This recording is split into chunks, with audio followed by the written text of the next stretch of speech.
Right, as you've seen, there's been a fairly mediocre video of the power supply that I got. Not desperately exciting, I know, but this is a much more exciting component of the Intimidator Mark III. This is, of course, for those of you that can read, the Gaming 5, as it says here, made by MSI, as it says there. Obviously, if you can't read, I'm not entirely sure why you're watching a video about this. So, without much more hesitation, let's get into the box. So, obviously the first thing we're going to get is the motherboard. Generally quite important when buying a motherboard when it comes with a motherboard. So, we'll get that out of the way. And I'll take out this piece of cardboard to reveal the goodies beneath. So, first thing is first, we've got the I/O shield, which is actually padded, which is decent, so that makes it a lot less hard to put in than the ones with the metal prongs on them, that a lot of older motherboards have. So that's a nice touch. We also have a crossfire stroke SLI cable, but that's fairly useless because when crossfiring, it goes through the PCI lanes anyway. We also have a driver disc, again useless because I don't have an optical drive. And we have the labels for the cables, which is a pleasing rhyme, but I don't imagine really that this is something which is going to sway anyone into buying or not buying this motherboard, but personally this could be a useful touch, as there are quite a lot of cables in my computer. And now we have the quick installation guide. I still maintain that if you require using this, you should not be allowed near mains electricity, or outside, shouldn't be allowed there either. Now we have quite an extensive user guide. Is this all in one language? Okay, no. I was going to say, there must be quite a lot of features if that was all in one language. Let's see, most of this seems to be boring. Don't throw it in the bin, don't burn it, don't give it to weeaboos, the usual. We also have some tat. I mean, obviously, this is what makes it about 40 quid more expensive than some of the cheaper Z97 motherboards. It's just this door hanger, which can also make a very fetching earring, I must say. What's this? We also have, what the hell is this? The M connector. Not entirely sure what this does. I'll have to look that up later. And we also have a badge to put on your case.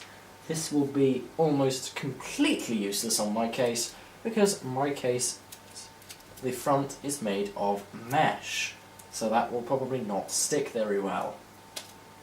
And we have the Molex adapter for the built-in audio boost sound card, which I've heard from some people isn't actually that great. And then we have SATA cables, which I probably have about 50 million of anyway. So, oh god, my weapon of choice. Now that's a bit cringy.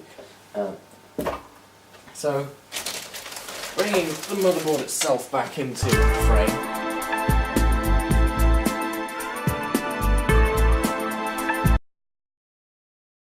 There we go. Right, so we have the board itself out of the bag and ready to be put straight back in because I'm not getting the CPU for a while yet, but okay. So, now this board, there's a number of reasons why I bought it. Overall, the quality feels very good with them. Some of the cheaper boards, they flex around and they have nasty heat sinks, but on this board it's even got this nice little detail here of the MSI Dragon on both of them. And another quality feature I'd like to point out is the RAM slots. They're not a stupid colour. On some cheaper gigabyte boards, I think the RAM slots are yellow, which is simply hideous. But on here they're also all equally spaced, which is good. And this Northbridge heatsink is also a nice touch with the logo and the emblem also. We also, another good thing is the right-angled SATA ports there, which means have less crap coming out the top. I would have liked to have seen a right-angled power connector, but I suppose you can't have everything. Also, this thing has one CPU fan slot, well, CPU fan port, which is a 4-pin, and then four 4-pin slots for other fans, so my computer can be kept plenty cool, and that will also be perfectly adequate if I ever want to move on to water cooling, which I imagine I probably will. Also, there's another reason I bought this board, and that is that it's one of the favoured boards for Hackintoshing. And obviously, if you don't know what that is, that's running Mac OS on PC hardware, because Macs are a rip-off. That's also another piece of well-known knowledge. On the back of the board, we've got a decent amount of I/O, including USB, which is kept deliberately at a more stable voltage for things like gaming keyboards and mice. But I know some keyboards now require 2 USBs, so obviously you might want to put one of those USBs into one of the other ports, and so you can still have your mouse on one of the more stable ones. But I imagine I'm still going to be using a PS2 keyboard because I'm that archaic. Also, onboard graphics. That's a nice touch for testing purposes, but otherwise you really shouldn't be using that on a board like this. That's just a crime. Although it will, I know for my purposes that's going to be better because the integrated graphics is supported by Mac OS X, whereas my graphics card, the AMD Radeon R9 380, is not supported by Mac OS X. So, yeah. Also, the general design of this board just seems to be quite good. The red and the matte black, it's just a nice design. It's a good colour scheme. I mean, in previous years, motherboards have just looked hideous with all sorts of blue and orange bits. And just, why would you want that? I mean, even if you have a case window, it'll look horrible. I mean, it'll be distinctive, but it'll look horrible. Another good touch is the fault indicator display here. So obviously if anything goes wrong, you'll know about it. Also, I found out what these little adapter things do.